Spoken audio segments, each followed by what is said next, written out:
আল্লাহ সুবহানাহু ওয়া তাআলা রাসূলুল্লাহ সাল্লাল্লাহু আলাইহি সাল্লামকে বলতেছে, আউযু বিল্লাহি মিনাশ শাইতানির রাজীম, বিসমিল্লাহির রহমানির রহিম। ইন্না আরসালনা নূহান ইলা কওমি, মুহাম্মদ সাল্লাল্লাহু আলাইহি সাল্লাম, আমরা নূহকে পাঠিয়েছি তার সম্প্রদায়ের কাছে। কি নিয়ে? আন আনযির কওমিহি আন আনযির কওমাকা মিন ক্বাবলি আন ইয়াতিয়াহুম আযাবুন আলীম। এটা জিনিস মনে রাখবেন, আমরা যখন দেখি কেউ আগুনে পড়ে যাচ্ছে, পড়ে যাওয়ার পরে কিন্তু আমরা থামাই না, আগে আমরা কি করি? থামাই। আমরা দেখতেছি একটা ছোট বাচ্চা পুকুরের দিকে চলে যাচ্ছে, আমরা কিন্তু পুকুরে পড়ার পরে লাফ দিয়ে ঝাঁপ দিয়ে ওকে বাঁচাই না, আমরা আগে থেকে ওকে থামাই দিই, কারণ আমরা বিপদটা বুঝতে পারি। আমরা বিপদটা, আচ্ছা আমার কথা কি স্পষ্ট বোঝা যায়? কোনো অসুবিধা হচ্ছে না তো? জাযাকুমুল্লাহ। তো আমাদের উপর যে বিপদ আসবে, যে মুসিবত আসবে, এটা কে বোঝে? তাইলে সতর্ক আল্লাহ কখন করে? আযাব আসার আগে করে। প্রত্যেক নবী রাসূল এভাবেই আসছে, জাতি ধ্বংস হওয়ার আগে, এদের উপরে আল্লাহর রাগ গুসা আসার পূর্বে, আল্লাহর রহমত দয়া থেকে বঞ্চিত হওয়ার পূর্বে দায়ীরা কাজ করে, নবী রাসূল করে সে দাওয়াতের কাজ করে। তো আল্লাহ নবী সাল্লাল্লাহু আলাইহি ওয়াসাল্লাম, আল্লাহ বলছেন যে নিশ্চয়ই আমরা নূহকে পাঠিয়েছিলাম তার সম্প্রদায়ের প্রতি এই নির্দেশ সহ। তাহলে খেয়াল করবেন, নির্দেশ। ওয়াল্লাহি আমি রফায়দানের বিরুদ্ধে বলছি না, আপনাকে মনে কষ্ট নিয়ে না, বেশি হয়ে গেছে মনে হচ্ছে যেন, মনে হচ্ছে যেন কি হয়ে গেছে, যত ঝগড়া না আমিনার বুকে হাত বাঁধানি আর এক রফায়দের নিয়ে, আর কোনো কাজই নেই। আমরা জানি না তো আর কি দাওয়াত দেব। পৃথিবীর সর্বপ্রথম দাওয়াতটা আমরা দিচ্ছি না।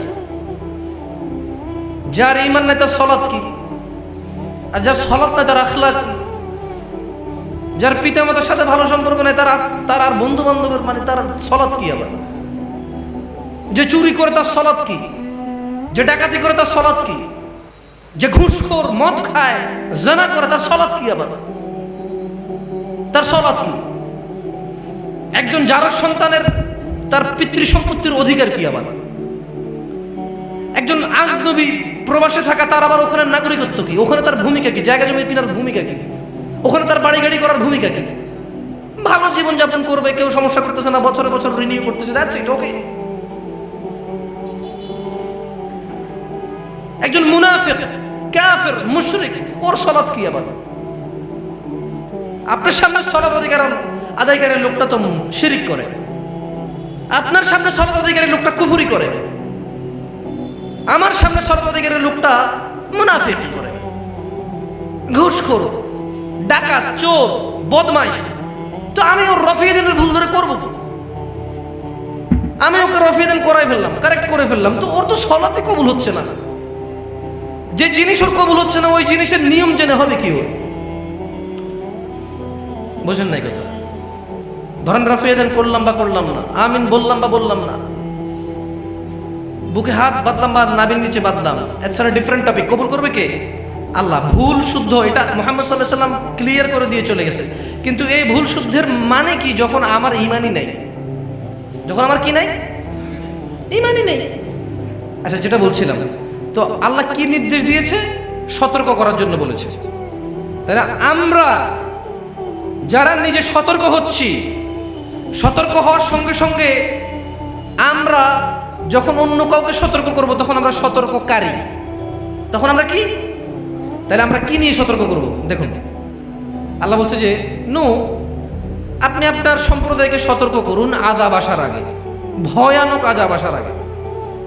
আচ্ছা, কি সতর্ক করবে? নূহ আলাইহিস সালামকে বল, নূহ আলাইহিস সালাম ক্বালা ইয়া কওমি, নূহ আলাইহিস সালাম বলল, হে আমার সম্প্রদায়, ইন্নী লাকুম নাযীরুম মুবিন। তার মানে প্রথমে পরিচয় দিতে হবে। একজন দায়ী প্রথমে কি করতে হবে? পরিচয় দিতে হবে। যেমন নূহ আলাইহিস সালাম বলেছে, ইন্নী লাকুম নাযীরুম মুবিন, সম্প্রদায় শোনো, আমি নিশ্চয়ই তোমাদের জন্য সুস্পষ্ট সতর্ককারী, পরামর্শদাতা। ভালো মন্দর তোমাদেরকে আমি পরামর্শ দেব, সতর্ক করব, তোমাদের জন্য আমি লাভ করব, লস করব না, আমি তোমাদেরকে বাঁচাবো বিপদ থেকে। বুঝে আসছে না? আসে নাকি? তা আমাদের তো পরিচয় নেই। আমরা কি মানে আমরা কোথা থেকে স্টার্ট করবো আমরা জানি না। ওয়াল্লাহি আপনার কাছে এই প্রোগ্রামটা কেমন লাগে আমি জানি না, তবে আমার কাছে কেন জানি মনে হয় এইরকম 10টা মাহফিল অ্যাটেন্ড করার চাইতে ঘরে বসে একটা সূরা নূহ পড়া অনেক উত্তম দাওয়াতের ক্ষেত্রে, তরজুমা সহকারে। কি সহকারে? তরজুমা সহকারে। এবার নূহ আলাইহিস সালাম তার পরিচয় দেওয়ার পরে বলতেছে যে আনি ইবুদুল্লাহ, আমি সতর্ককারী, তোমরা আল্লাহর ইবাদত করো, ওয়াত্তাকু, আল্লাহকে ভয় করো, ওয়াতিউন, এবং আল্লাহর অনুগত্য করো। তাহলে 3টা কথা বলছে। প্রথমে বলছে আমি সতর্ককারী, এটা একটা পার্ট, তাহলে এটা আমার পরিচয়, আমি সতর্ককারী। এন্ড দেন তিনি 3টা দাওয়াত দিলেন। একটা বললেন যে আনি ইবুদুল্লাহ, শুধু আল্লাহর ইবাদত করবা। আমাদের প্রবলেম হয়ে গেছে, আমরা আল্লাহর ইবাদত করো এটা বলার পরে বুঝাইতে হয় কোনটা কোনটা আল্লাহর ইবাদত, কোনটা কোনটা আল্লাহর ইবাদত না। আমাদের দাওয়াতের মধ্যে নেগেটিভ ফোর্স বেশি, কথা বুঝাইতে পারি না। আমাদের দাওয়াতের মধ্যে কি বেশি? নেগেটিভ ফোর্স বেশি। মানে আমরা একজন মানুষকে শিরিক করতে না করব। আচ্ছা শোনেন, সালাত সালাম ফিরানোর পরে যদি একবার আল্লাহু আকবার, 3বার ইস্তিগফার, আল্লাহুম্মা ইন্নাকা আনতাস সালাম, সুবহান রাব্বিল আযীম, সুবহানাল্লাহ, আলহামদুলিল্লাহ, আল্লাহু আকবার, লা ইলাহা ইল্লাল্লাহ, আয়াতুল কুরসি, ফালাক, নাস, ইখলাস, তারপর দুরূদ, এগুলো পড়ার পরে তার সম্মিলিত মুনাজাত দেওয়ার জন্য লোক কয়টা বাকি থাকবে? না, আমরা তাকে সুন্নত শিখাচ্ছি না, আমরা বলতেছি মুনাজাত করিও না, মুনাজাত করিও না। আমরা যখন তাকে পজিটিভ ডেলিভারি করব তখন নেগেটিভ ফোর্স কমে যাবে। নেগেটিভ ফোর্স কি হয়ে যাবে? আমি তাকে বললাম মুনাজাত করিও না, নামাজ শেষে সম্মিলিত মুনাজাত বিদআত, সে জানেই না তারপর কি করতে হবে। আপনি তাকে কাজ দেন, দেখবেন একটা ছুটে গেছে, আপনি বুঝতেছেন তার এই সুন্নতগুলো ছুটে যায় কেন? এই সুন্নতের সময় সে কি করে? বিদআত করে। এই জন্য বিদআত, সে একটা কাজ করে ফেলছে, দ্যাটস মিন একটা কাজ করে ফেলছে, এখন আরেকটা ছুটে গেছে। এবার এটা হতে পারে সুন্নত, হতে পারে তাওহীদ। বুঝে আসছেন? আসেনি? এটা হতে পারে সুন্নত, হতে পারে তাওহীদ। ছুটে যাবে, টাইম নেই তো। সো আমরা মানুষকে নেগেটিভটা বেশি বলি, করিও না, করিও না, করিও না। অথচ বেশিরভাগ নবী রাসূলরা দাওয়াত দিয়েছে করো করো, অমুকটা করো, তমুকটা করো, এটা করো, ওইটা করো, ওইটা করো। এন্ড দেন না পারলে বলছে এটা করিও না, এটা করিও না, এটা করিও না। বুঝেননি? নেগেটিভ ফোর্সের মধ্যে শুধু একটা ফোর্স ছিল যে লা তুশরিক বিল্লাহ, আল্লাহর সাথে শিরিক করিও না। দেখেন এরপরে কিন্তু আমাদের দেশে এখন বাবার নামের অভাব নাই, দরগার নামের অভাব নাই, দলের নামের অভাব নাই, পদ্ধতির অভাব নাই। আমরা কিন্তু সবগুলোর নাম ধরে ধরে বলি। নবী রাসূলরা কিন্তু এভাবে নাম ধরে ধরে অমুকটা করিও না, অমুকটা করিও না, ওরা বলছে শিরিক করিও না আল্লাহর সাথে। এন্ড দেন স্পেসিফিক ভাবে বলে দিছে যে তুমি এমন কোন কিছু ইবাদত মনে করে করলা যেটা আল্লাহ ছাড়া অন্য কারোর জন্য উৎসর্গ হলো, সেটাই শিরিক। সেটাই কি? এত ব্যাখ্যা দেয় নাই, অমুক বাবার কাছে যাওয়া যাবে না, তমুক বাবার কাছে যাওয়া যাবে না, অমুক ঝুলানো যাবে না, তমুক ঝুলানো যাবে না, অমুক কথা বলা যাবে না। একটা নাম ধরে ধরে এত বোকা তেনারা মনে করে নাই, শ্রোতাকে এত বোকা মনে করে নাই। শ্রোতাকে কি মনে করে নাই? বোকা মনে করে নাই। আমরা আমাদের সামনে শ্রোতাগুলোকে বোকা মনে করে কথা বলি, এজন্য আমাদের হয় না।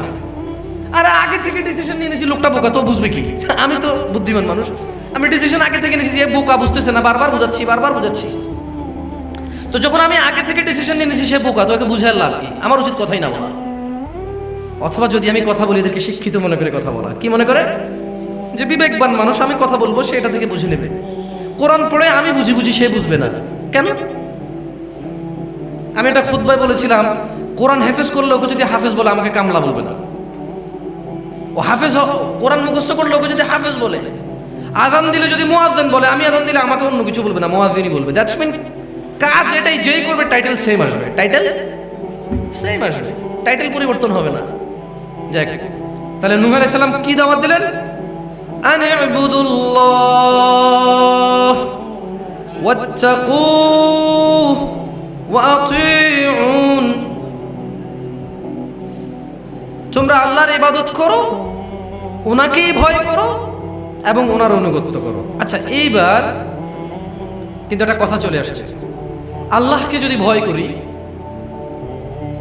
আল্লাহর যদি ইবাদত করি, আল্লাহকে যদি ভয় করি, আর আল্লাহর কথা মতো যদি ইবাদত করি, তাহলে কি হবে? দেখবেন নবীদের বেশিরভাগ সুসংবাদ, দুঃসংবাদ খুব কম। ওরা বেশিরভাগ সুসংবাদ দিয়েছে মানুষকে, এবং বাস্তব। জান্নাত অনেক বড়, তো জান্নাত তো হিউজ, তো এটা তো বলতে হবে বেশি।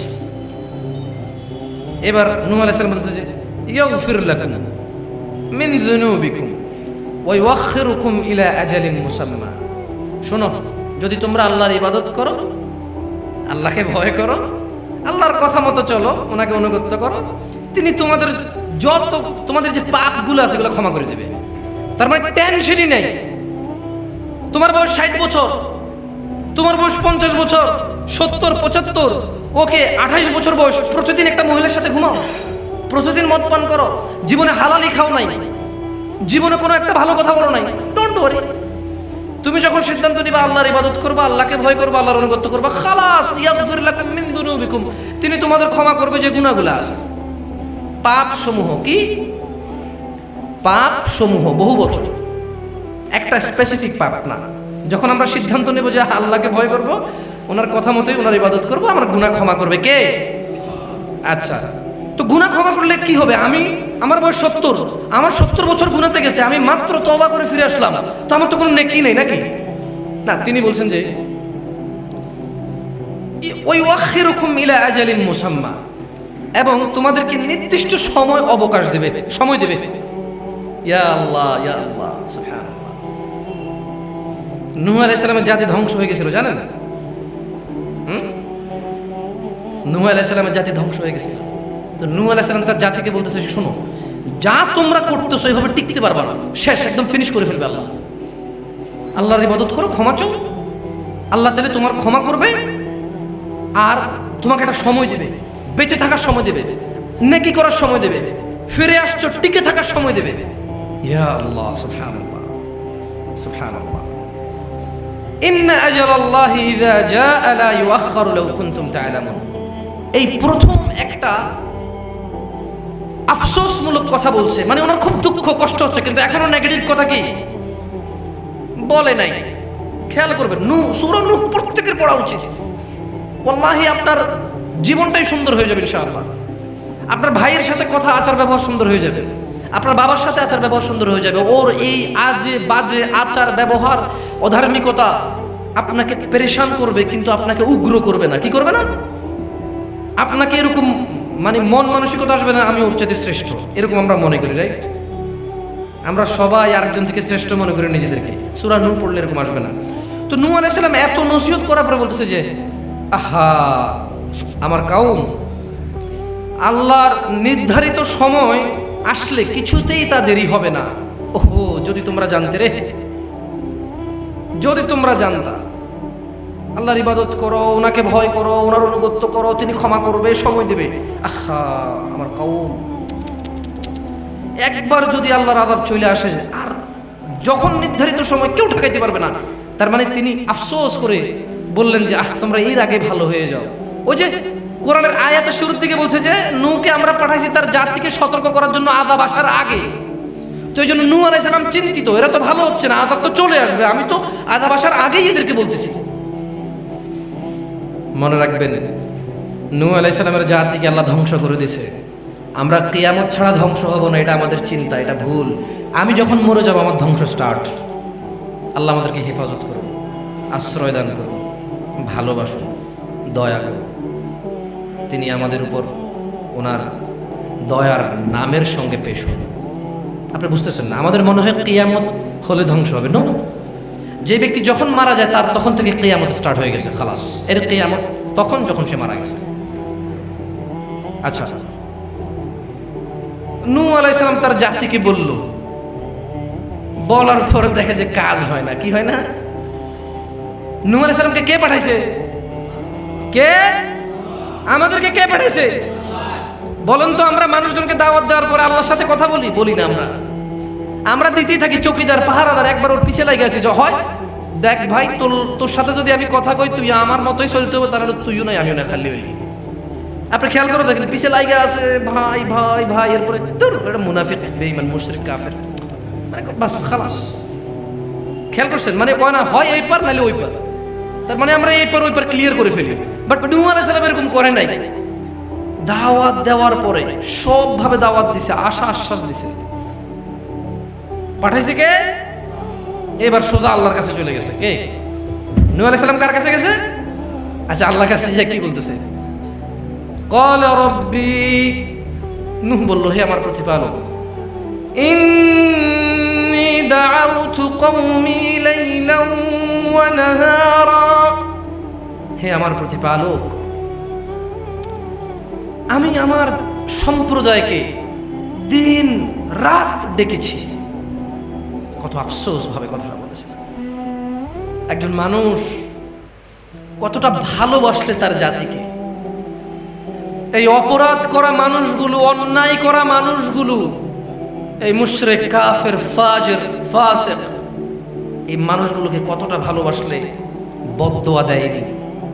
যিনি পাঠাইছে ওনার কাছে বলতেছে, আল্লাহ আমি তো এদেরকে রাত দিন 24 ঘন্টা দাওয়াত দিয়েছি। আল্লাহ 24 ঘন্টা আমি বলেছি বুঝার ক্ষেত্রে, রাত দিনে এইটা এভাবে নাই কথা।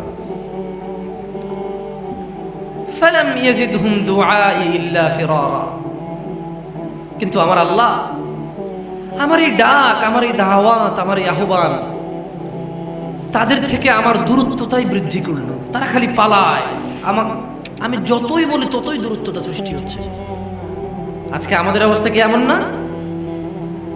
অথচ আমরা নূহ আলাইহিস সালামের দাওয়াতের নম্রতা, ভদ্রতা, শালীনতার 1000 ভাগের 1 ভাগ দিচ্ছি না, দিচ্ছি। এত ভদ্রভাবে দাওয়াত দিল মানুষ পালায়। আপনি আসছেন এই মানুষগুলোকে শাসন করে শিখাতে, এত মানে কি মনে করেন নিজেকে আপনি? এত নম্রভাবে দাওয়াত দেওয়ার পরেও, শত শত বছর দাওয়াত দেওয়ার পরেও দূরত্বতা তৈরি হয়। আপনি 20 বছর দাওয়াত দিবেন, না হয় 10 বছর দিবেন, নাহলে 5 বছর, ধরে নিলাম 50 বছর দিবেন। আপনি আসছেন ধমকায়া শিখাইতে, রাগ করে শিখাইতে, অভিমান করে শিখাইতে আসছেন। এভাবে হবে? হবে?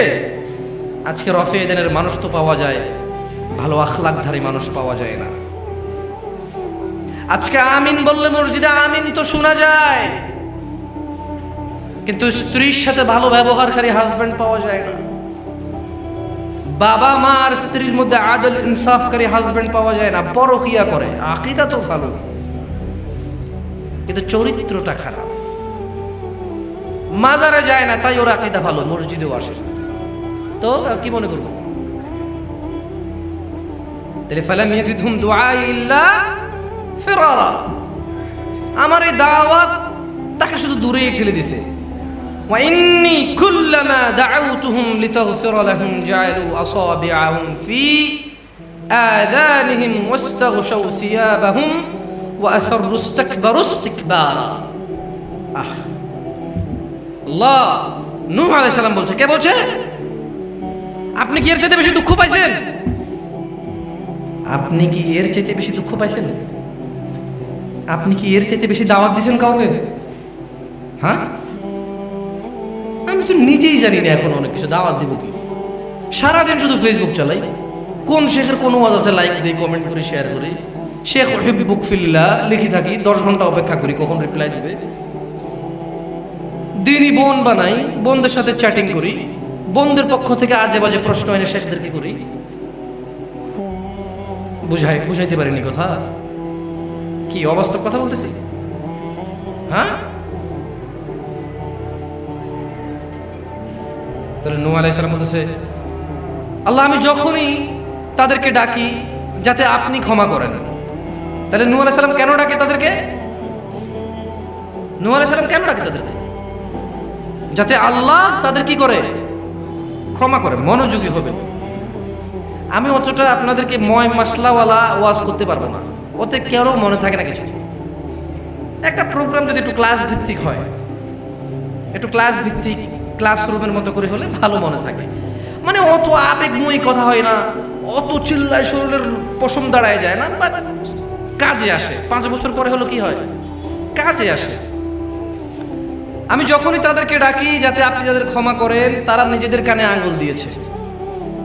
দেখছেন দাঈ কত সুন্দর, কত নম্র, আর মানে যাকে দাওয়াত দিচ্ছে তার চরিত্র দেখেন, কানে আঙ্গুল দেয়, কি করে কানে আঙ্গুল দিয়েছে, কাপড় দ্বারা ঢেকে নিয়েছে তাদের নিজেদেরকে, মানে আড়াল করে ফেলেছে যাতে না দেখতে পারে যে বাপরে বাপ নূহ আসতেছে, খবর আছে, শুরু করবে দাওয়াত, পালা। মানে ভাল লাগে না নূহের কথাবার্তা, দেখলে ধুর, অ্যাভয়েড করো, ইগনোর করো। বুঝে আসেনি কথা? তাহলে নূহ আলাইহিস সালাম রাত দিন 24 ঘন্টা দাওয়াত দেওয়ার পরে ওনার কওমের কাছে ওনার অবস্থা ছিল এরকম যে কেউ মানে দূর। আপনাকে কি এত অবমূল্যায়ন করেছে কেউ? আপনাকে কি এত অবমূল্যায়ন করেছে কেউ? নূহ আলাইহিস সালাম শত শত বছর দাওয়াত দেওয়ার পরে, এত নম্র ভাষায় দাওয়াত দেওয়ার পরে কওমের কাছে কি সম্মান পেল? নূহ আসতেছে, তোর সর সর, এই শুরু করে দেবে। আস্তাগফিরুল্লাহ, আমি আমার মতো করে বুঝাচ্ছি, বাট কথাটা এইভাবেই তো। আজকের দিনে কথা বললে কিভাবে বলতেন? আমি এভাবে বলছি, আপনি অন্যভাবে বলতেন, বাট এরকমই সিমিলার। আপনি কাউকে দেখে ইগনোর করতেছেন, তাকে মারতেও পারতেছেন না, ধরতেও পারতেছেন না, আবার এখন ইগনোর করা দরকার। কিভাবে ইগনোর করবেন? তো আচ্ছা ভাই ঠিক আছে, তো থাকেন, আসি তেলে। দুইজন দাঁড়ায় আছে, আরেকজন আসতেছে, এই আসতেছে আসতেছে, তুই দূর শুরু করে দেবে, মাথা খেয়ে ফেলবে। আর কি শিরিক শিরিক শিরিক বেড়া, কি বুঝো শিরিকের? সব আলেমী বাংলাদেশে শিরিক। হ্যাঁ, সালাম আলাইকুম হুজুর, ভালো আছেন? হ্যাঁ জি হুজুর, ভালো আছেন না? তো হুজুর কিছু বলবে, সময় বলতেছে যে পরীক্ষা টরীক্ষা তো চলে আসছে, জানেন তো, মাশাআল্লাহ, যে পড়া দিছে, এই কয়দিন বন্ধ থাকার পর এখন একটা প্যারা, পেইন পড়া আছে হুজুর, ইনশাল্লাহ কথা হবে, হ্যাঁ দোয়া করেন হুজুর, মাথায় একটু হাত বোলাই দেন, চলে গেছে। হুজুরের কিছু বলতেই পারে নাই, হুজুরের ভালো সম্মান করে চলে গেছে। বাট নূহ আলাইহিস সালামের কওম কিন্তু এত সম্মান করে না, ইগনোর করছে, সরাসরি ইগনোর করছে। কি করছে? নূহ ওনার কথা শুনবে না, ওনার সাথে দেখাও করবে না, খালি বলবে। এবং কি বলেছে? ওয়াস্তাকবারু ইসতিকবারা, আর অহংকার, বড়ত্ব দেখাইছে। নূহের কথা শুনবো মানে ও কি, হ্যাঁ ও কি জানে, কি বুঝে? এইভাবে ওনার উপরে অহংকার করেছে। কি করেছে? অহংকার করেছে। তাহলে নূহ আলাইহিস সালাম এই কথাগুলো কাকে বলতেছে? খেয়াল রাখবেন, ক্বালা নূহুর রাব্বি, ওখান থেকে আসছে কথাগুলো, যে নূহ তার প্রতিপালককে বলল। এবার নূহ আলাইহিস সালাম প্রতিপালকের কাছে নিজের দুঃখ বলতেছে। ওনাকে যে দাওয়াতের পদ্ধতি বা দাওয়াতের মানে বিষয়বস্তু দিয়ে পাঠানো হয়েছে, উনি তা দেওয়ার পরে এবার আল্লাহর কাছে কি বলতেছে? দুঃখ করতেছে যে আল্লাহ দিছি এই অবস্থা। সুম্মা ইন্নী দাআউতুহুম, দেখেন এরা কানে আঙ্গুল দিছে, চোখ বন্ধ করছে, সরে গেছে, অহংকার বড়ত্ব দেখাইছে, কিন্তু নূহ আলাইহিস সালাম থামেনি। আল্লাহ আকবার। এরকম দায় পাবেন? সুম্মা ইন্নী দাআউতুহুম, সুম্মা নূহ বলতেছে যে আল্লাহ অতঃপর, দেখছেন কিভাবে দাওয়াত দিছে, ইন্নী দাআউতুহুম জিহারা, আমি তাদেরকে ডেকেছি প্রকাশ্যে। মানে এরা সব ইগনোর করতেছে, আমারে দেখলে পলায়ন করে, আমি তারা ডাইরেক্ট বলা শুরু করছি। কি বলছে? আনাবুদুল্লাহ ওয়াত্তাকুহু ওয়া আতিউন, আল্লাহর ইবাদত করো, আল্লাহকে ভয় করো, ওনার অনুগত্য করে। আমি প্রকাশ্যে বলা শুরু করে দিয়েছি, আর ভয়টা রাখি নাই, মানে লুকাচুরির কাজ করি নাই, একদম ওপেন। খালি বললে কে কি বলবে দেখার বিষয় নাই, কে কি করবে দেখার বিষয় না, আমি সরাসরি বলা শুরু করে দিয়েছি। নূহ আলাইহিস সালামের দুঃখ কার কাছে বলতেছে? আচ্ছা এগুলো কি আল্লাহ জানে নাকি জানে না? তাহলে আল্লাহ জানে, তারপরে নূহ আলাইহিস সালাম কেন বলতেছে? তাইলে ইউসুফ আলাইহিস সালাম কিন্তু সেম কথা বলছিল যে আল্লাহ আমি আমার দুঃখ কষ্ট কাকে দিয়ে দিছি? আপনার কাছে সঁপে দিছি। ইয়া আল্লাহ, আমরা এটা করি? আমরা কিন্তু করি না। তার মানে এই সব জিনিস থেকে বোঝা যায় আমাদের কাছে দাওয়াত দেওয়া, দাওয়াত শেষে আল্লাহকে বলা, ইয়া আল্লাহ, আল্লাহ আমি বলে চলে আসছি, আপনি বরকত দেন। কিন্তু আমরা তোর পিছিয়ে লেগে থাকি, আল্লাহর জন্য কিছুই রাখি না, সব আমি করে ফেলবো। সব কে করে ফেলবে? আল্লাহ। উনি মহান, উনি কোন দরকার আছে কাজ করার? উনি কি? আমি তো যথেষ্ট। ইন্না লিল্লাহি ওয়া ইন্না ইলাইহি রাজিউন। তাহলে সুম্মা ইন্নী দাআউতুহুম জিহারা, এখনো নূহ আলাইহিস সালাম থামে নাই। সুম্মা, অতঃপর, ইন্নী আ'লানতু লাহুম আসরারতু লাহুম ইসরারা, অতঃপর তাদেরকে আমি প্রকাশ্যে এবং অতি গোপনে আহ্বান করেছি। এদিকে আসেন। প্রকাশ্য তো বলছে, এবার বলা শুরু করছে, ভাই আল্লাহকে ভয় করো, ভাই ভাই আল্লাহর ইবাদত করো, ভাই প্লিজ ভাই। এখনো বদদোয়া দেয় নাই, একবারও কাফের বলে নাই, মুশরিক বলে নাই, একবারও ফাজির নিম্নমুখী বলে নাই। প্রকাশ্যে বলার পরে যখন কাজ হচ্ছে না, তাহলে গোপনে কিভাবে বলি আমরা কথা? দ্যাটস মিন কোনো জিনিস যদি সিক্রেট হইতে হয় দুইজনের মধ্যে, তাহলে দুইজনকে কাছাকাছি হইতে হয়, নাহলে তো গোপন হবে না। তার মানে মুখ আর কান অথবা প্রায় পাশাপাশি, কপাল কপাল কপাল কপাল মুখোমুখি, ভাই এই ব্যাপারটা কাউকে বলিও না, আমরা এইভাবে গোপন কথা বলি। তাহলে নূহ আলাইহিস সালাম যখন প্রকাশ্যে দাওয়াত দিলেন, কাজ হচ্ছে না, আল্লাহ বলল যে আল্লাহ আমি গোপনও দেওয়া শুরু করছি। এরা যখন পালাইতেছে যাইয়া যাইয়া, তার মানে এরা কি নূহ আলাইহিস সালামের কাছে আসছে? এরা তো পালাইছে, তো বলছে না ফালাম ইয়াজুম দুআই ইল্লা ফিরারা, আমি যত দাওয়াত দিই তারা তত পালায়। তার মানে এরা তো পলাতক, নূহ আলাইহিস সালামকে ইগনোর করে। তো গোপনে দেওয়ার জন্য কে গেছে? ইয়া আল্লাহ, ইয়া আল্লাহ আলাইহিস সালাম। আচ্ছা দেখেন, তাইলে এইবার আসতেছে মজার পার্ট। কি পার্ট আসতেছে? মজার পার্ট। এটা প্রত্যেক মুমিনের জন্য অত্যন্ত আবশ্যক এবং জরুরি এই পার্ট। দায়ীর তো 100% লাগবেই, যে প্রফেশনাল দায়ী। কি দায়ী? প্রফেশনাল বলতে আমি ওই কথা বলতেছি না যে ওয়াচ করে করে টাকা ইনকাম করে বাড়াবে, ওটা না। প্রফেশন বলতে মাশাআল্লাহ উনি যায়, দাওয়াতি কাজ করে, নিজের সময় বিলিয়ে দেয়। আল্লাহ কবুল করুন সব দায়ীদের দাওয়াত। আর যারা দায়ীদের কথা শুনতে আসে, আল্লাহ তাদেরকে কবুল করুন। এখানে একটা কথা বুঝবেন, খায়রুকুম মান তাআল্লামাল কুরআনা।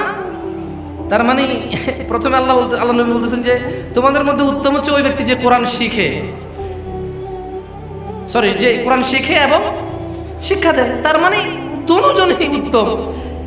তাহলে খায়ের শব্দটা কয়বার ব্যবহার করছে? খায়ের শব্দটা কয়বার? কিন্তু তাআল্লামাল কুরআনা ও আল্লামা, খায়ের শব্দটা একবার, কিন্তু শিখে এবং শিখায় এটা আলাদা করে বলছে। কিন্তু দুইজনের জন্যই উত্তম, সেম টু সেম উত্তম। সুবহানাল্লাহ। তার মানে আমি যেখানে বক্তব্য দিতে আসছে, যারা শুনতে আসছে, কেন আমার 1 ঘন্টা চলে যাবে 60 মিনিট, আপনারা কি 30 মিনিটে যাবে নাকি? তার মানে এখানে পার্থক্য কোথায়? আলহামদুলিল্লাহ আমরা সবাই স্পেন্ড করতেছি, আল্লাহ আমাদের সময় কবুল করুন। আমি যদি 60 বছর বাঁচি, বা আমি বয়স এখন 27-28, মরে গেলে 27 বছর বাঁচলাম, এই 1 ঘন্টা যেখান থেকে গেছে, আপনি যদি এই 1 ঘন্টাকে ওখান থেকে যাবে না, নাকি এটা আলাদা করে আল্লাহ দিয়ে দেবে কোথাও? That's mean equality. কি সমান? আলহামদুলিল্লাহ। আপনি যদি না আসতেন আমি বলতাম কাকে? এখানে তো মানে ভেরি সিম্পল, আপনি শুনতেছেন বলে আমি বলতেছি, না আমি কাকে বলতাম? নাহলে নূহ আলাইহিস সালামের মতো দৌড়াদৌড়ি করতে হইতো। আল্লাহ আপনাদেরকে কবুল করুন, আল্লাহ আপনাদেরকে সৎ পথে পরিচালিত করার তৌফিক দান করুন। আচ্ছা, নূহ আলাইহিস সালাম তাহলে খেয়াল করেন, নূহ আলাইহিস সালাম কয়টা দাওয়াত দিছে?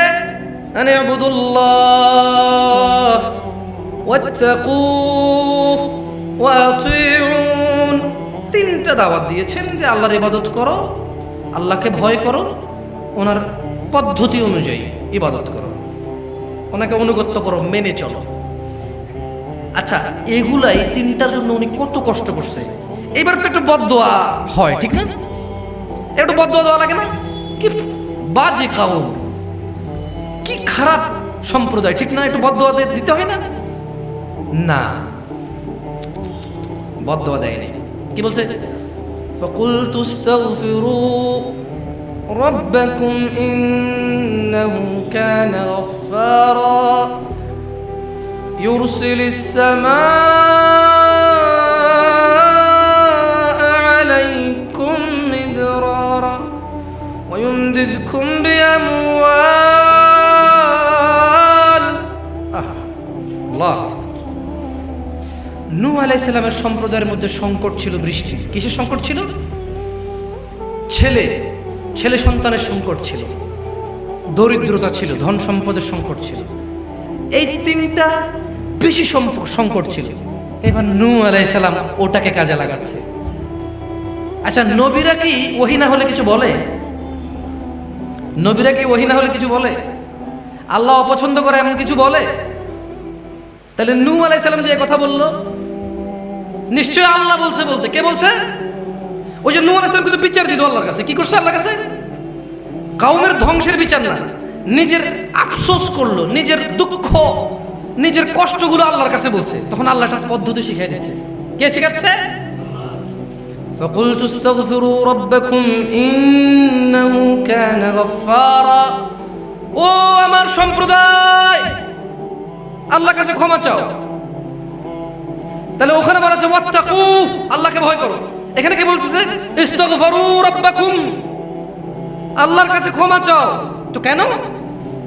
ইন্নাহু কানা গাফফারা, তুমি ক্ষমা চাইলেই ক্ষমা করে দেবে। ইয়া আল্লাহ, আমরা সবাই বলি আল্লাহুম্মা গফির লানা ইয়া আল্লাহ, আস্তাগফিরুকা ওয়া আতুবু ইলাইক, আস্তাগফিরুকা ওয়া আতুবু ইলাইক, আস্তাগফিরুল্লাহ, আস্তাগফিরুল্লাহ। فقلت استغفروا ربكم إنه كان غفارا। অতঃপর নূহ আলাইহিস সালাম বলল, হে আমার সম্প্রদায়, তোমরা আল্লাহর কাছে ক্ষমা চাও, তিনি ক্ষমা করবে, তিনি ক্ষমাকারী। তিনি কি? নিশ্চয় তিনি ক্ষমাকারী। তো তোমাদেরকে তিনি ক্ষমা করলে তোমাদেরকে ক্ষমা করে কি দিবেন?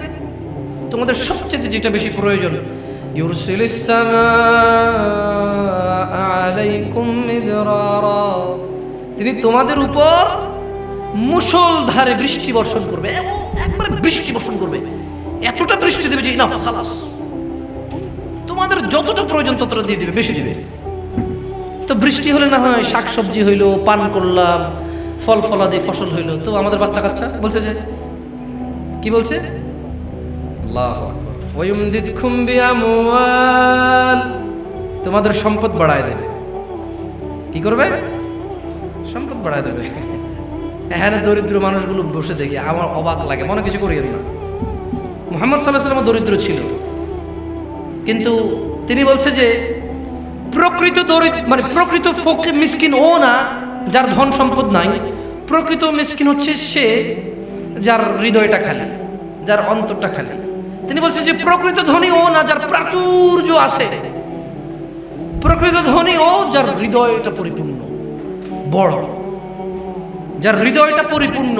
না খাল্লি বললে কিসের অভাব আছে, খাবো না খালাস, একটু পরে ব্যবস্থা হবে ইনশাআল্লাহ, হয়নি আর একটু পরে হবে ইনশাআল্লাহ, একটু আগে তো আল্লাহ খাওয়াইছে, ও পরে আল্লাহ খাওয়াবে, আমি চেষ্টা করে যাই না, হয় পোলাও হবে, কোরমা হবে, না হলে এখন তো মাশাআল্লাহ ভালো ভালো বিরিয়ানি রেস্টুরেন্টে চলে ওগুলো হবে, নাইলে চিকেন কাবাব, চিকেন ফ্রাই হবে, নাইলে অন্তত ডাইলে ভাত তো হবে, আর কিচ্ছু না হলে কটা একটা কেক, একটা বিস্কিট, একটা কলার পাউরুটি তো হবে, সমস্যা নাই।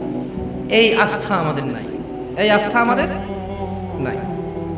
তো নূহ আলাইহিস সালাম বলছে ওয়ায়ুমদিদকুম বিআমওয়াল, তোমাদের ধন সম্পদ বৃদ্ধি করবে, ওয়া বানিন, তিনি তোমাদের সন্তান সন্ততি দিয়ে সাহায্য করবে, ওয়া ইয়াজআল লাকুম জান্নাত, তোমাদের জন্য তিনি জান্নাত তৈরি করবে, ওয়া ইয়াজআল লাকুম আনহারা, যে জান্নাতের নিচে কি নদী নালা বহে, ঝর্ণা ধারা বহে। বলুন তো ইস্তেগফার করলে কয়টা জিনিস দেওয়ার ওয়াদা করছে আল্লাহ?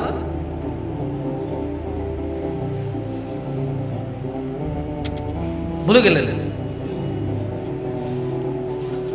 বৃষ্টি দিবে, এটা কিন্তু ইস্তেগফারের সাথে খুব রিলেটেড জিনিস। বৃষ্টি বলে কথা না, মানে ইস্তেগফার করলে আপনার সবচেয়ে প্রয়োজনীয় জিনিস দিবে আল্লাহ। এর মধ্যে আল্লাহ মুখ্যম তিনটা বিষয় তুলে ধরছে, মুখ্যম তিনটা বিষয়। কারণ ওই সময় অনাবৃষ্টির যুগ ছিল। কি বৃষ্টির যুগ ছিল? অনাবৃষ্টি, মরুদ্দেশ ছিল। আপনি বুঝতেছেন, একটা এলাকায় মাটি ফেটে যায়, মাটি ফেটে চৌচির, মানুষ পিপাসায় মরে যায়, ওখানে বৃষ্টি মানে কি? ওখানে বৃষ্টি মানে করোনার সময় আইসিইউ। বুঝাইতে পারিনি?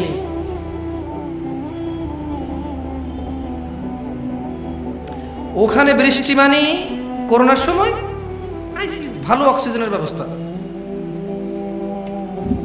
ওখানে বৃষ্টি মানে কিন্তু এটা। সো এটা টপ রিলেটেড ছিল। এটা কি ছিল? যত বিষয়াদি মানুষের প্রয়োজন ছিল এর মধ্যে সবচেয়ে উচ্চ আকাঙ্ক্ষার চাহিদা ছিল মানুষের বৃষ্টি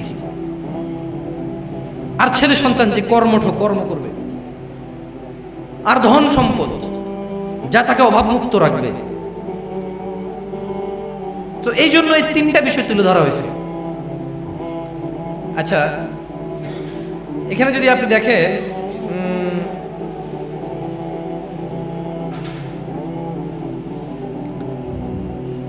আমাদের বর্তমান সময়ে আমাদের যে জিনিসগুলো সবচেয়ে বেশি ক্রাইসিস, এই জিনিসগুলোর জন্য দোয়া কি বলতে পারেন? একদম সিম্পল একটা দোয়া বলতে পারেন কেউ? মানে আপনার জীবনে এমন অনেক চাহিদা আছে যেটা 5 বছর পরে হবে, আপনি এখন জানেন না। জানেন? আপনি কি জানেন 5 বছর পরে কি লাগবে? জানেন কেউ? তো এটা কি এখন চাইতে পারতেছেন? প্রয়োজনই তৈরি হয়নি তো চাইবেন কি? কিন্তু যদি ইস্তেগফার করেন, প্রয়োজন তৈরি হওয়ার আগে জিনিস তৈরি থাকবে। এইটা কেন আমি আপনাকে বলি, সিম্পল একটা লজিক বলি। ইস্তেগফার মানে হচ্ছে আস্তাগফিরুল্লাহ অথবা আল্লাহুম্মা গফিরলি, মানে হচ্ছে হে আল্লাহ আপনি আমাকে ক্ষমা করুন। তাহলে ইস্তেগফার কাকে বলে? কোনো মানুষ যদি বলে যে হে আল্লাহ আপনি আমাকে ক্ষমা করুন, এটাকে কি বলে? আচ্ছা, যদি আল্লাহ ক্ষমা করে দেয় আপনাকে, যদি আল্লাহ আপনাকে ক্ষমা করে দেয়, তাহলে আল্লাহ কি আপনার উপর রাগ আছে? তাহলে আপনার যাবতীয় চাহিদা কে মিটাবে? তো আপনি না জানেন না 10 বছর পরে কি লাগবে, আল্লাহ জানে কিনা? আপনি আপনার বাবার সন্তান, আপনার বাবা জানে 5 বছর বয়সে স্কুলের প্রয়োজন হবে, 18 বছর বয়সে বাইক বা গাড়ির প্রয়োজন হবে বা সাইকেলের প্রয়োজন হবে মাদ্রাসা স্কুলে যাওয়ার জন্য, 25 বছর বয়সে বউয়ের প্রয়োজন হবে, পুত্রবধূ, একটা ঘর লাগবে, 30 বছর বয়সে নিজের পায়ে দাঁড়াইতে হবে, একটু জায়গা জমি রেখে যাবে, ঘর বাড়ি রেখে যাবে, ব্যবসা বাণিজ্য রেখে যাবে, অথবা কোনো কর্মশিক্ষা দিয়ে যাবে যা আপনার পুরো জীবনে আপনার কাজে আসবে।